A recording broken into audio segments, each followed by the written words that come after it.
I got to play a game I was aware of, but had never really touched or knew much about. So I was hugely thankful to Square Enix for supplying me a code for this, because the game just came out on the Nintendo Switch, and it is Nier Automata: The End of Yorha Edition. So this game came out originally on the PlayStation. It was exclusive to PlayStation for ages, um, and it was at that time it was just Nier Automata.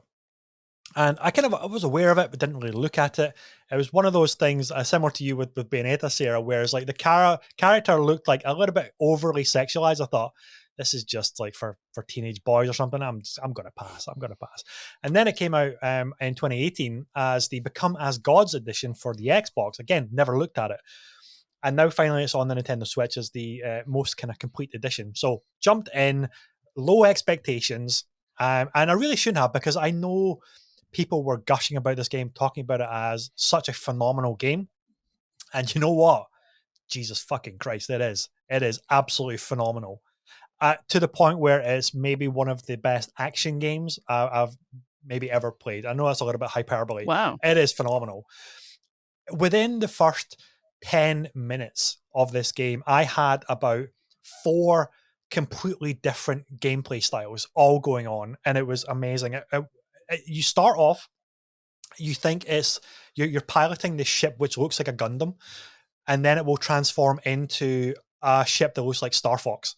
So at one point you've got a vertical shmup like shooter, and then the camera will pitch over dynamically and so smoothly, and then you're playing like Star Fox, and the camera's behind the ship, and you're navigating like that, and then the camera will slow right down, it'll pitch back over the top, and then you're playing a twin stick shooter, or then it will pitch over to the side, and then you're playing a side scroller like R-Type or something like that. And that's like the first 10, 15 minutes of this opening level. And then cutscene happens, and you get thrust out of your ship, and then you're on foot as the character 2B, who is this gorgeous woman character with a huge samurai sword and a blindfold on. And it's like, this is so fucking cool. And and then it's just this balls to the wall action game that is what you would expect from a Platinum Games title. It's very much that. But the controls are so unbelievably tight, and the gameplay is so varied that it feels like unlike anything. It feels unlike anything, but it feels like everything as well, because it feels like a twin stick shooter. It feels like a 2D platforming action game. Then it feels like an R-Type game. It feels like a shmup, and then it feels like a third person hack and slash.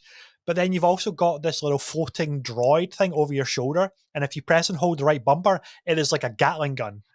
And then, but you're moving, you're sprinting around with your melee attacks. But if you press and hold the bumper, you start firing like this ranged attack Gatling gun cannon, and it's just insane. It's just insanity.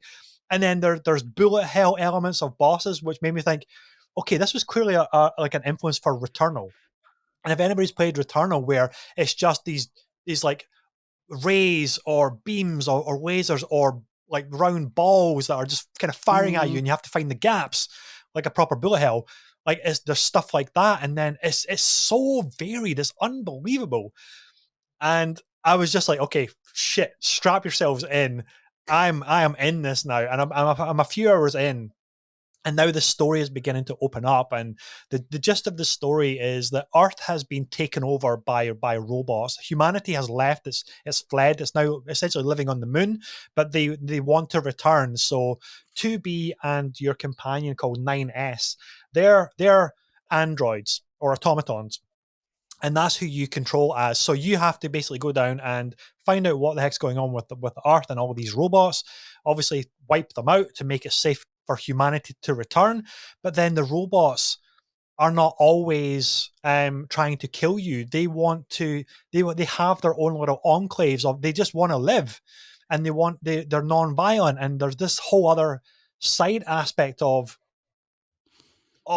this kind of plot and story that is going to unveil to you. And it's open world, so you pick up side missions, you pick up different little faction quests and everything, but it's bolstered with this amazing gameplay variety, which is just batshit insane. And one of the bosses which I came across the other night, it was this huge, almost like she wasn't like a ballerina, but she's like one of those music box kind of bosses where Hmm. music is playing and the soundtrack is, oh my god, it's phenomenal. And there's bullet hell coming out of this boss, and she's like pirouetting, but she has this ginormous, like it's like a skirt, like one of those old fashioned period kind of skirts.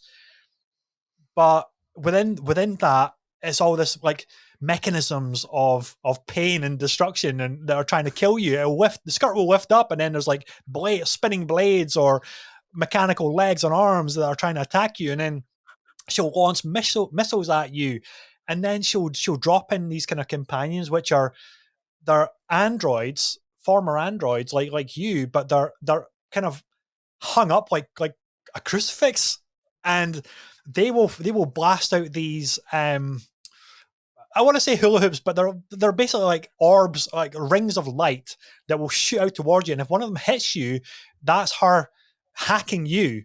Okay. And then the screen changes and it goes like super 8 bit, like really low polygon, super 8 bit. And then there's these black like blocks that you have to destroy. And then there's this central circular orb with a force field around it. And you have to destroy that. And that's you breaking the hack that she's trying to do to you. But when you're in that scene, the even the sound, this gorgeous orchestral music instantly changes to like 8 bit soundtrack, and it's phenomenal. It is so varied. It's mind blowing. Just because at one moment I'm third person camera jumping around, Returnal style or Devil May Cry style, and then the camera will just slowly kind of pitch up, pitch up, pitch up, and it'll be like top down shooter at that point, and then it's a twin stick shooter. And it's the same with as you're traversing different parts of the environment as well. You'll there's this one set piece. It's near the beginning, so it's not spoiling too much. Again, I'm only like 4 or 5 hours into it, where you ride this roller coaster. So it's 3D as you would expect, but then when you jump onto the roller coaster, it becomes a 2D action game. So you're doing on the rails of this roller coaster, you're standing on it, and then all these things, these robots, these airborne robots come in, and then it's you're jumping around as like a 2D action game, and then it will pivot back to a full 3D world action game. The variety is so kinetic and so interesting and different. Oh my god, I can't recommend it enough. It is one to definitely check out, and obviously, huge thank you to Square Enix for giving me the code because I probably wouldn't have even really looked at it. And obviously, this is on the Nintendo Switch, so we want to obviously talk about the technical aspects of the game as well, like how does it run on the Switch. I was hugely skeptical as well because I had read that on PC it is a bit of a pig to get running consistently, and I was looking at a Digital Foundry video, and they said like there's a mod you can get to actually get it to run consistently smooth at 60 frames per second, and as gorgeous and smooth and beautiful when you apply this mod. I'm like, oh god, this does not sound good for a Switch game, Mm. but honestly, the Switch port is tremendous. Obviously, it can't hit 60 frames per second, so they've capped it at 30 frames per second. I was thinking, oh, okay, this is a really fast-paced, high-intensity action game. How is it going to feel at 30? It feels fantastic. Honestly, there's no real issues at all playing it at that. A lot of the kind of graphical aspects have obviously been reined in. A lot of the particle effects, a lot of the environmental detail, excuse me, has been reined in.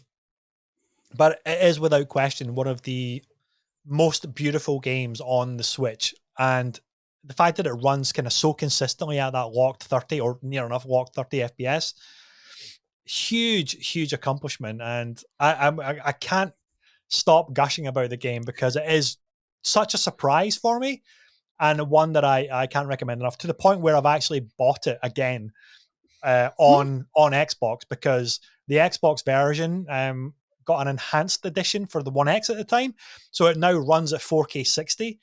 So I put it on to try it at 60 frames per second, and Jesus fucking Christ, it's phenomenal at 60. So it obviously runs on PS5. That's got a pro enhanced version. Okay, so it's going to run at 60, and it's going to have all the particle effects and everything.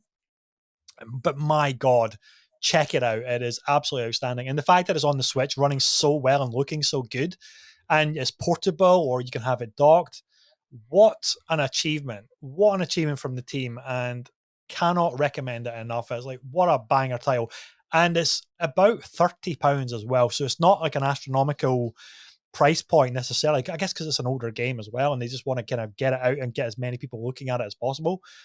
But guys, damn, what a game. Like if you like action games with like really deep story and one of the most beautiful soundtracks that you've probably ever heard since Final Fantasy, check it out. Nier Automata, the End of Your Hat edition on the Switch. And of course, you've got the other editions on the other consoles and PC as well. But my God, I can't wait to play some more of it because it's so accomplished. I would just want to kind of put it as accomplished, and it has a feature which um, I'm so thankful that is part of this game, and it's not a sexy kind of USP selling point, but you can go into the menu and fully remap all of the controls, and it's one of those features Mm. which is not a sexy No. selling point at all, but I can fully remap every single button and I have done that. I've changed a little bit of the setup that's a bit more kind of comfortable, a bit more intuitive for me, as opposed to the default one. And the fact that that is there, it's just fantastic. It's just like an extra little kind of cherry on top to say, okay, now I can really hone in my dexterity, I guess, for my finger placement and button placement and things like that. And the fact that that's got that, and it's not still not standardized across the industry, but Mm. it's the fact that it's in there is just a little extra cherry on top. But oh, Nier Automata, check it out. It's so good. Anyway, Yeah, it sounds mad. It oh sounds like a roller coaster of a game. That's quite unique. Like I can't think of another game that switches style so much as that. Like I've never played it. It sounds phenomenal. Mm. But yeah, I cannot. I was sat when you were describing it. I was sat trying to think: is there anything? I've known games to switch between, on foot and vehicle, obviously, or Mm-mm. it's got a bit of space combat and then a bit of on foot combat and things like that. But or even perspective changes for bits. But I can't think of anything that switches that much. That sounds pretty insane. I might have to take a look at that one. yeah, Mm-hmm. check it out if you can, because it's one of those experiences where you're thinking this is unlike most other games that we've had a chance to play, and it is a special game. Anyway,